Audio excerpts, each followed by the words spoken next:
The voice of the drum calls. It sings a song of those who came before us and those to come. A song of survival and strength. A song of participation and voice. A song that calls us together. When we come together and participate in the 2010 census, we use this tool as the voice of all our Native people. Our voice. It is in our hands. 2010 census.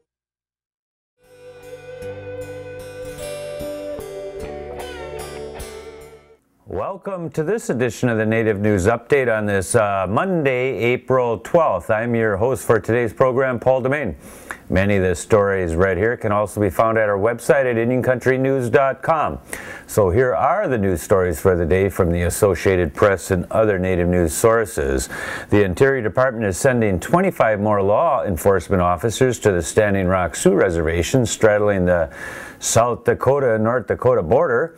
Republican Senator John Thune of South Dakota says the officers will serve until permanent Bureau of Indian Affairs officers can be hired and trained. Standing Rock officials have long lobbied for more law enforcement. Democratic Representative Stephanie Herseth Sandlin of South Dakota says the new officers are a follow-up to an operation last year that added 56 law enforcement officers during a 7th-month surge. Thune says the latest boost is good news for Standing Rock, but other reservations across the country also are in need of better law enforcement. 3 more defendants in a federal crackdown on illegal trafficking of American Indian artifacts have scheduled change of plea hearings. Aubrey Patterson, Nick Laws, and Dale Lyman are scheduled to appear April 23rd in front of a federal magistrate in Moab, Utah. All 3 initially pled not guilty to felony charges related to artifact trafficking. They were among 26 people charged after a 2-year sting operation targeting those who illegally dig, sell, and collect artifacts taken from public and tribal lands in the Four Corners area. Last month, 2 other defendants, Brent Bullock and Tammy Shumway, pled guilty to 2 felony counts each. They're scheduled to be sentenced in July. A $500 million deal aimed at buying farmland in the Everglades of Florida to help the alien ecosystem should be rejected because it serves no public purpose and will only delay restoration further, an attorney argued last week before Florida's Supreme Court. Land purchases alone accomplish nothing, Dexter Leetonen, a lawyer representing the Miccosukee Indian tribe living in the Everglades, argued before the justices in Tallahassee, Tennessee. Tallahassee, Florida. Republican Governor Charlie Crist wants the state to pay $536 million to U.S. Sugar Corporation for 73,000 acres of the company's holdings in the Everglades. Crist has called it a once-in-a-lifetime opportunity to buy back key land long used in agricultural production. The Miccosukee and U.S. Sugar's main rival, Florida Crystals, however, say the deal is a waste of taxpayer money.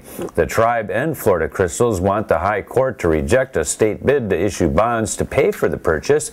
They argue that without specific plans for the land, any deal would pad the pockets of executives at the nation's largest cane sugar producer at the expense of taxpayers.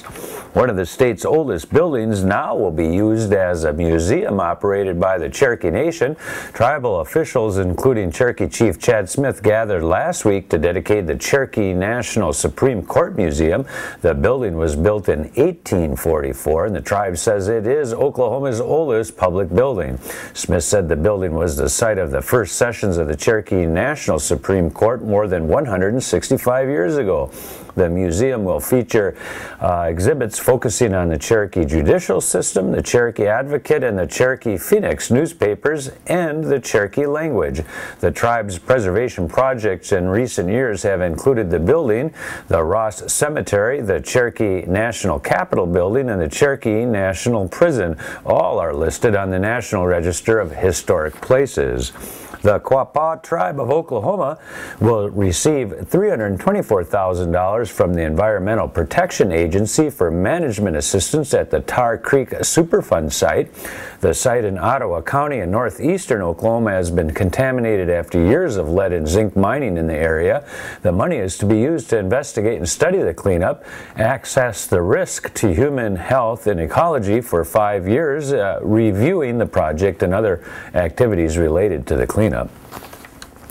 One of the most influential Native leaders in recent history, former Cherokee Nation Chief Wilma Mankiller, widely known for her strengthening her tribe and drawing the recognition of U.S. presidents, was laid to rest this weekend, but it was her humble, tender nature, a refusal to squash a bug, an affinity for opera that defined her, friends and family said April 10th. Mankiller was among the few women ever to lead a major tribe, was remembered during a memorial service in Tahlequah, Oklahoma that drew more than 1,000 mourners, including dignitaries from many tribes and governments, as a respected leader who earned the nation's highest civilian honor.